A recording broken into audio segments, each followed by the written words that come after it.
Sir Chandrababu పరిపాలనలోని roads ఎట్లా ఉన్నాయి?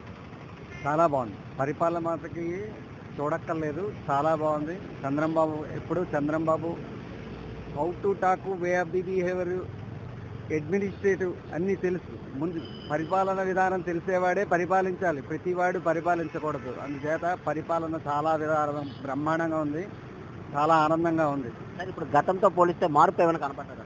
మార్పు ఏంటంటే ప్రశాంతంగా ఉంది. ఆంధ్ర ప్రజలు ఏంటంటే మనకు ఒక రాజధాని ఉంది అని ఒక గుండె మీద చేయి వేసుకుని ఆనందంగా ఉన్నారు. ఇప్పుడు అమరావతి రాజధానిగా ప్రకటించారు. ఎట్లా ఫీల్ అవుతున్నారు? చాలా ఆనందంగా ఫీల్ అవుతున్నాం. అమరావతి క్యాపిటల్ ఉండాలి. ఉన్నాయి. ఆ పైన మోడీ గారు ఉన్నారు. ఇక్కడ మనకి చంద్రబాబు, పవన్ కళ్యాణ్ ఉన్నారు.